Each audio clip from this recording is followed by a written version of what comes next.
नमस्कार दोस्तों, आप सभी का हमारे भक्ति एंड फन वीडियो चैनल में स्वागत है। आज मैं आप लोग को माघ मास की विनायक चतुर्थी की पूजा विधि, पूजा मुहूर्त और कथा सुनाने जा रही हूँ। तो चलिए भक्तों, श्रवण करते हैं। विनायक चतुर्थी का हिंदुओं में बड़ा धार्मिक महत्व है।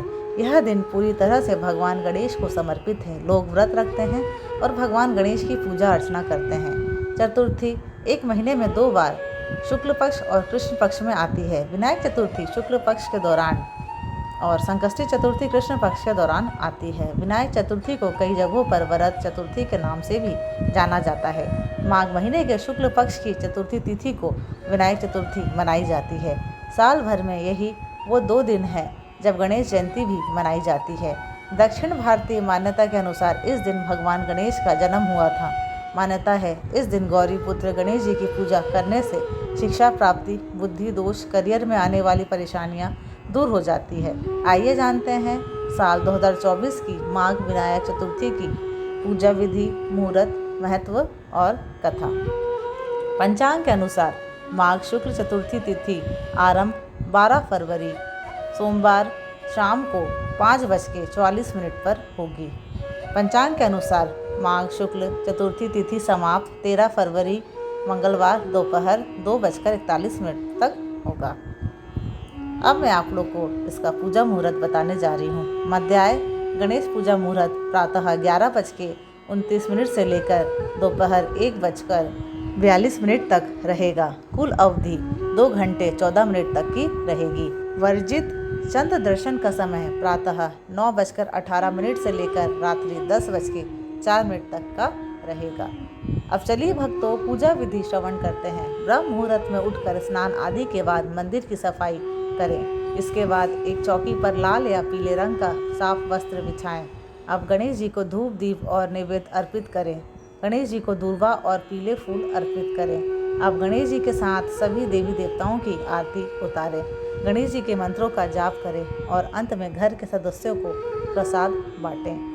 धार्मिक मान्यता के अनुसार विनायक चतुर्थी के दिन गणेश जी की पूजा करने से सभी विघ्नों से छुटकारा मिलता है। जीवन में सुख, समृद्धि और खुशहाली आती है और सभी कष्टों से छुटकारा मिलता है।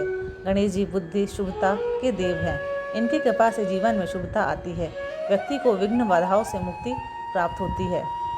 गणपति जी की पूजा से माँ लक्ष्मी की कृपा भी बरसती है, क्योंकि बप्पा देवी लक्ष्मी के दत्तक पुत्र हैं। श्री गणेश चतुर्थी की पौराणिक कथा के अनुसार एक बार भगवान शिव तथा माता पार्वती नर्मदा नदी के किनारे बैठे थे। वहां माता पार्वती ने भगवान शिव से समय व्यतीत करने के लिए चौपड़ खेलने को कहा। शिव चौपड़ खेलने के लिए तैयार हो गए, परंतु इस खेल में हार जीत का फैसला कौन करेगा, यह प्रश्न उनके समक्ष उठा। तो भगवान शिव ने कुछ तिनके एकत्रित कर उसका एक पुतला बनाकर उसके प्राण प्रतिष्ठा कर दी और पुतले से कहा, बेटा, हम चौपड़ खेलना चाहते हैं, परंतु हमारी हार जीत का फैसला करने वाला कोई नहीं है, इसलिए तुम बताना कि हम दोनों में से कौन हारा और कौन जीता। उसके बाद भगवान शिव और माता पार्वती का चौपड़ खेल शुरू हो गया। यह खेल 3 बार खेला गया और संयोग से तीनों बार माता पार्वती ही जीत गई। खेल समाप्त होने के बाद बालक से हार जीत का फैसला करने के लिए कहा गया, तो उस बालक ने महादेव को विजयी बताया। यह सुनकर माता पार्वती क्रोधित हो गई और क्रोध में उन्होंने बालक को लंगड़ा होने, कीचड़ में पड़े रहने का श्राप दे दिया। बालक ने माता पार्वती से माफ़ी मांगी और कहा कि यह मुझसे अज्ञानतावश ऐसा हुआ है, मैंने किसी द्वेष भाव से ऐसा नहीं किया। बालक द्वारा क्षमा मांगने पर माता ने कहा, यहाँ गणेश पूजन के लिए नाग कन्या आएंगी। उनके कहे अनुसार तुम गणेश व्रत करो, ऐसा करने से तुम मुझे प्राप्त करोगे। यह कहकर माता पार्वती शिव के साथ कैलाश पर्वत चली गईं। 1 वर्ष के बाद उस स्थान पर नाग कन्याएं आईं। तब नाग कन्याओं से श्री गणेश के व्रत की विधि मालूम करने पर उस बालक ने 21 दिन लगातार गणेश जी का व्रत किया। उसकी श्रद्धा से गणेश जी प्रसन्न हुए। उन्होंने बालक को मनोवांछित फल मांगने के लिए कहा। उस पर उस बालक ने कहा, हे विनायक, मुझमें इतनी शक्ति दीजिए कि मैं अपने पैरों से चलकर अपने माता पिता के साथ कैलाश पर्वत पर पहुंच सकूं और वे यह देख प्रसन्न हों। तब बालक को वरदान देकर श्री गणेश अंतर ध्यान हो गए। इसके बाद वह बालक कैलाश पर्वत पर पहुंच गया और कैलाश पर्वत पर पहुंचने की अपनी कथा उसने भगवान शिव को सुनाई। चौपड़ वाले दिन से माता पार्वती शिव जी से विमुख हो गई थी, अतः देवी के रुष्ट होने पर भगवान शिव ने भी बालक के बताए अनुसार 21 दिनों तक श्री गणेश का व्रत किया। इस व्रत के प्रभाव से माता पार्वती के मन में भगवान शिव के लिए जो नाराजगी थी वह समाप्त हो गई। तब यह व्रत विधि भगवान शिव शंकर ने माता पार्वती को बताई। यह सुनकर माता पार्वती के मन में भी अपने पुत्र कार्तिकेय से मिलने की इच्छा जागृत हुई।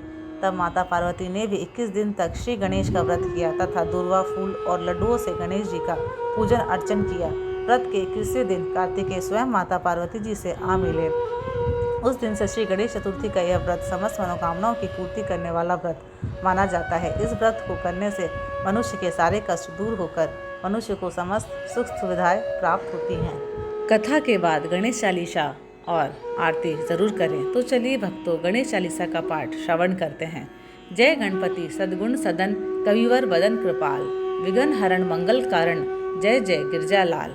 जय जय जय गणपति राजू, मंगल भरण करण शुभ काजू, जय गजवदन सदन सुखदाता, विश्व विनायक बुद्धि विधाता, वक्रटुंड सूचि सुंड सुहावन, तिलक त्रिपुंड भाल मन भावन, राजित मणि मुक्तन उर्माला, स्वर्ण मुकुट शिर नयन विशाला, पुस्तक पाणी कुठार त्रिशूलम, मोदक भोग सुगंधित फूलम, सुंदर पीतांबर तन साजित, चरण पादुका मुनि मन राजित, धने शिव सुजन सडानन भ्राता, गौरी ललन विश्व विधाता, रिद्धि सिद्धि तव चनवर डुलावे, मूषक वाहन सोहत द्वारे, कहो जन्म शुभ कथा तुम्हारी, अति सूची पावन मंगलकारी। एक समय गिरिराज कुमारी, पुत्र हेतु तप किन्हा भारी, भयो यज्ञ जब पूर्ण अनुपा, तब पहुँच्यो तुम धरी द्विज रूपा, अतिथि जानी के गौरी सुखारी, बहु विधि सेवा करी तुम्हारी, अति प्रसन्न है तुम वर दीन्हा, मातु पुत्र हित जो तप कीन्हा, मिली पुत्र तू ही बुद्धि विशाला, बिना गर्भ धारण यही काला, गणनायक गुण ज्ञान निधाना, पूजित प्रथम रूप भगवाना, अस कही अंतर्धान रूप है, पलना पर बालक स्वरूप है, बनी शिशुरुदन जब ही तुम ठाना, लखी मुख सुख नहीं गौरी समाना, सकल मगन सुख मंगल गाँवही, नव ते सुरन सुमन वर्षावही, शंभु उमा बहुदान लुटावही, सुर मुनि जन सूत देखन आवही, लखी अति आनंद मंगल साजा, देखन भी आए शनि राजा, निज अवगुण गुणी शनि मन माही, बालक देखन चाहत नाही, गिरजा कछु मन भेद बढ़ायो, उत्सव मोर ना शनि तू ही भायो, कहन लगे शनि मन सकुचाई, का करियो शिशु मोहि दिखाई, नहीं विश्वास उमा कर भइयो, शनि सो बालक देखन कहियो, पढ़ते ही शनि द्रग पूर्ण प्रकाशा, बालक शिर उड़ी गयो आकाशा, गिरजा गिरी विकल है धरनी, सो दुख दशा गयो नहीं वर्णी, हाहाकार मच्यो कैलाशा, शनि किन्ह्यो लखी सुत को नाशा, तुरत गरुड़ चढ़ी विष्णु चढ़ सिधाए, काटी चक्र सो गज सिर लाए, बालक के धड़ ऊपर धार्यो, प्राण मंत्र पढ़ शंकर डार्यो, नाम गणेश शंभु तब कीन्हे, प्रथम पूज्य बुद्धि निधि वर दीन्हे, बुद्धि परीक्षा जब शिव कीन्हा, पृथ्वी की प्रदक्षिणा लीन्हा, चले सडानन भरवी भुलाई, रची बैठ तुम बुद्धि उपाई, चरण मातु पितु के धर लीन है, तिनके साथ प्रदक्षिण कीन है, धनी गणेश कहीं शिव ही हर्षे, नभ ते सुरन सुमन बहु बरसे, तुमरी महिमा बुद्धि बढ़ाई, शेष सहस मुख सके न गाई, मैं मतिहीन मलिन दुखारी, करूँ कौन विधि विनय तुम्हारी, भजत राम सुंदर प्रभु दासा, लख प्रयाग ककरा दुर्वासा, अब प्रभु दया दीन पर कीजिए, अपनी शक्ति भक्ति कुछ दीजिए, दोहा। श्री गणेश यह चालीसा पाठ करे धर ध्यान, नित नव मंगल ग्रह बसे लहे जगत सन्मान, संवत अपन सहस्त्र दश ऋषि पंचमी दिनेश, पूरन चालीसा भयो मंगल मूर्ति गणेश। बोलो गणपति बप्पा मोरिया। जय गणेश जय गणेश जय गणेश देवा, माता जाकी पार्वती पिता महादेवा, एक दंत दयावंत चार भुजाधारी, मस्तक सिंदूर सोहे मूस की सवारी, जय गणेश जय गणेश जय गणेश देवा, माता जाकी पार्वती पिता महादेवा, पान चढ़े फूल चढ़े और चढ़े मेवा, लड्डुवन का भोग लगे संत करे सेवा, जय गणेश जय गणेश जय गणेश देवा, माता जाकी पार्वती पिता महादेवा, अंधन को आँख देत कोढ़िन को काया, बांझन को पुत्र देत निर्धन को माया, सूर्य शाम शरण आए सफल कीजिए सेवा, माता जाकी पार्वती पिता महादेवा, जय गणेश जय गणेश जय गणेश देवा, माता जाकी पार्वती पिता महादेवा, दीनन की लाज रखो शंभु सुतवारी, कामना को पूरा करो जग बलिहारी। जय गणेश जय गणेश जय गणेश देवा, माता जाकी पार्वती पिता महादेवा। बोलो गणपति बप्पा मोरिया, समस्त देवी देवताओं की जय हो। हर हर महादेव। धन्यवाद। आशा करती हूँ कि आपको ये मेरे वीडियोस पसंद आते हैं। अगर आपको ये मेरे वीडियोस पसंद आते हैं तो प्लीज़ लाइक शेयर और सब्सक्राइब ज़रूर करें।